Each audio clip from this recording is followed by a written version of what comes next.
आज हम प्रश्नावली 3.4 का प्रश्न नंबर 2 पढ़ने जा रहे हैं।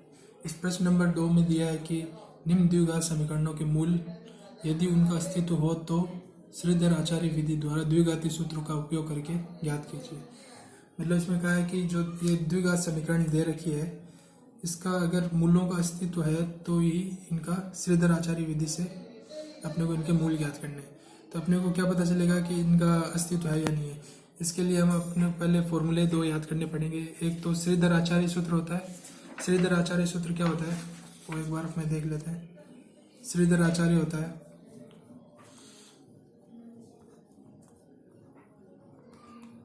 श्रीधर आचार्य सूत्र।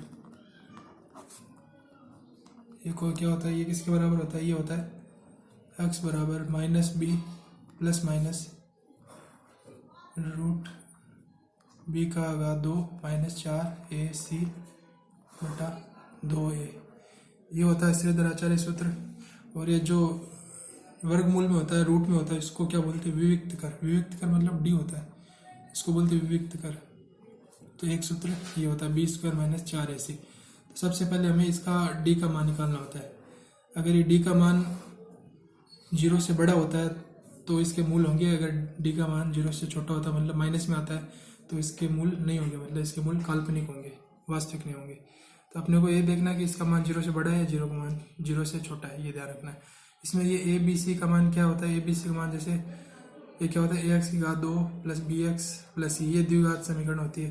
तो इससे तुलना करने पर अपने को पता चल जाता है ए का मान क्या है, ए का मान 9, बी का मान 7 और सी का मान -2। तो ये ए, ये बी, ये सी, इससे हम ए बी सी का मान निकाल सकते हैं। और ये अपने को सूत्र याद रखना पड़ेगा। श्रीधर आचार्य सूत्र क्या होता है, ये होता है x बराबर माइनस बी प्लस माइनस, एक बार प्लस के लिए सरल करते हैं, एक बार माइनस के लिए, फिर बी स्क्वायर माइनस 4ac बटा 2a। ये सूत्र होता है श्रीधर आचार्य सूत्र। तो सबसे पहले अपने को ये समीकरण लिख लेना है, द्विघात समीकरण मतलब दो घात का समीकरण। तो द्विघात समीकरण लिख लिया आपने 9x की घात 2 प्लस 7x माइनस 2। तो अपने ने ये दूसरा सवाल का लिख लिया 9x square minus 7 plus 7x minus 2।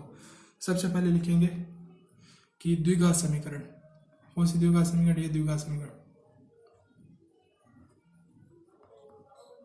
द्विघात समीकरण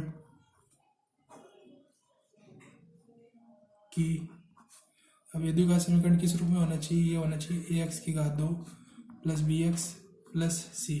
ये होता है द्विघात समीकरण।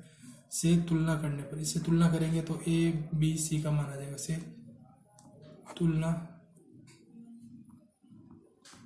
करने पर, तो ये द्विघात समीकरण होती है। अब इससे हम अपन तुलना करेंगे तो x की घात 2 के गुणा में क्या है a, तो a का मान क्या होगा 9, b का मान क्या होगा 7, c का मान क्या होगा -2। तो तुलना करने पर क्या है, a बराबर क्या आया 9, b बराबर क्या आया 7 और c बराबर क्या आ गया -2। तो a b c का मान आ गए तुलना करने के बाद में।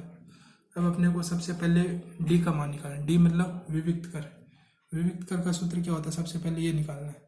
इससे अपने को पता चलेगा कि इसके मूल अस्तित्व में है या नहीं है, मतलब इसके कोई मूल काल्पनिक है या वास्तविक है, अपने को पता करना है सबसे पहले। तो सबसे पहले लिखेंगे विविक्त कर। विविक्त कर को क्या बोलते हैं, डी। तो डी बराबर क्या होता है बी की घात 2 माइनस 4ac।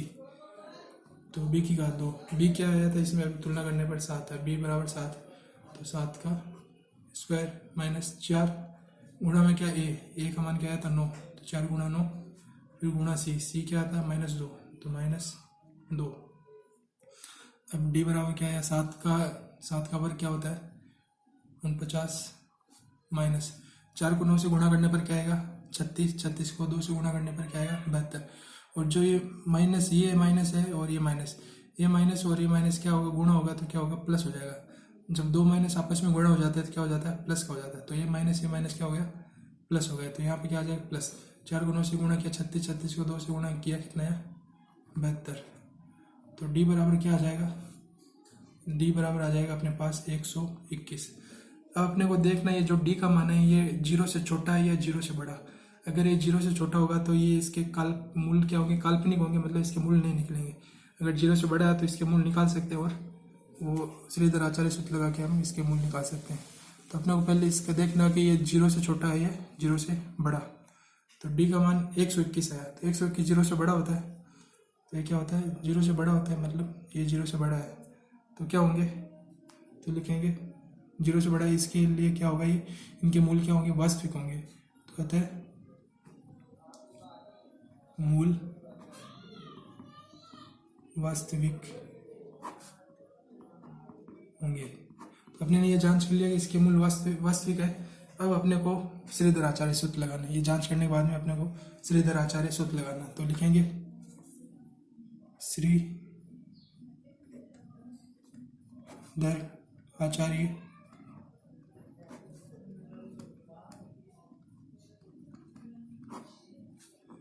द्विघात सूत्र से। तो श्रीधर आचार्य द्विघात सूत्र क्या होता है वो मेरे को बताया था। ये क्या होता है, किसके बराबर होता है, ये होता है x बराबर माइनस बी प्लस माइनस वर्गमूल किसका, b की घात 2 माइनस 4ac बटा 2a। तो अब अपने को ये सूत्र लिख दिया। सूत्र लिखने के बाद में क्या करना है, a b c का मान लिख देना। b की जगह b, a c की जगह सबका इनका मान रख देना। तो b c का मान रखेंगे तो सबसे पहले अपने को a का मान रखना है। इसमें a का मान अपने पास क्या आया था, a का मान आया था अपने पास शुरू में क्या था 9, और b का मान क्या था 7। तो पहले b की जगह रखेंगे माइनस, b की जगह क्या आएगा 7, फिर क्या आएगा प्लस माइनस, तो प्लस माइनस, फिर क्या ये रूट, तो रूट लिखा। अब देखो b स्क्वायर माइनस 4ac, तो b स्क्वायर माइनस 4ac का मान अपने ने निकाल दिया था। ये किसके बराबर होता है, d के बराबर ही होता है। तो d का मान तो अपने ने पहले ही निकाल दिया था। d का मान क्या आया था 121, तो इसकी जगह सीधा लिख दिया। अपने को सरल करने की जरूरत नहीं, अपने ने पहले ये निकाल लिया था।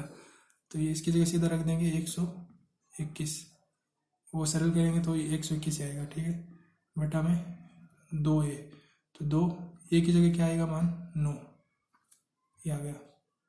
अब x बराबर माइनस 7, 121 का वर्गमूल क्या होता है 11, तो 11 बटे में क्या आएगा 18, तो ये लिख दिया 18। इतना सरल कर लिया। अब अपने ने देखा कि यहाँ पे प्लस भी है और माइनस भी है, तो इसको अलग अलग इसको सरल करना होगा। पहले प्लस चिन्ह लेंगे, फिर बाद में क्या लेंगे माइनस। तो सबसे पहले लिखेंगे धनात्मक चिन्ह लेने पर, मतलब प्लस चिन्ह लेने पर। तो पहले धनात्मक लेंगे पहली बार, तो धनात्मक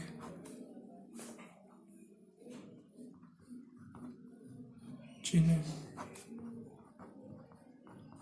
लेने पर, तो धनात्मक चिन्ह लिया। धनात्मक चिन्ह लेंगे तो क्या होगा, पहली बार धनात्मक चिन्ह लिया तो x बराबर माइनस 7, प्लस लिया तो प्लस रख देंगे और बराबर प्लस 11 बटा 18। तो 11 में से 7 गया, 11 माइनस 7 कितना होता है, 11 से माइनस 7 होता है 4 बटे 18। ऊपर 4 है नीचे 18 है, तो 2 से काट सकते हैं। इसको 2 से काटा तो कितनी बार 2 बार कटा, इसको 2 से काटा कितनी बार कटा 9 बार, तो क्या है 2 बटा 9। तो यहाँ पे तो आगे x बराबर 2 बटा 9। अब क्या लेंगे, ऋणात्मक चिन्ह लेंगे, माइनस चिन्ह लेंगे। तो अब की बार क्या लेना है, ऋणात्मक चिन्ह लेने पर तो लिखेंगे ऋणात्मक चिन्ह लेने पर, ऋणात्मक चिन्ह लेने पर। तो ऋणात्मक चिन्ह लिया तो क्या होगा, x बराबर माइनस 7, अब की बार माइनस आएगा तो माइनस 11 बटे 18। अब देखो ये माइनस 7 है माइनस 11 है, दोनों माइनस माइनस के तो क्या हो जाएगी, जुड़ जाएंगे। तो जुड़ेंगे तो क्या होगा 11 7 कितना होता है 18, और चिन्ह क्या आएगा माइनस का आगे, दोनों माइनस के, इसलिए क्या होगा माइनस का 18, माइनस का 18 बटे 18। तो 18 से 18 कट गया, क्या रह गया माइनस, तो क्या रहा माइनस का 1, एक बार कटे दोनों तो माइनस का 1 आ गया। तो पहले आया था 2 बटे 9, दूसरी बार आया माइनस का 1। तो अपने पास क्या आ गए, इसके 2 मूल आ गए, तो अपने ये आंसर होंगे, लास्ट में लिख देंगे। अतः लास्ट में लिखना अपने को, अतः x बराबर 2 बटा 9 और माइनस 1 दी गई द्विघात समीकरण के मूल। अंत में आपने लिख देना आता है x बराबर 2/9 और -1 द्विघात समीकरण के मूल है। तो 2 क्यों माना है? क्योंकि ये द्विघात समीकरण है, क्योंकि 2 घात होते हैं 2 मान आते हैं, 3 घात होते हैं 3 मान आते हैं।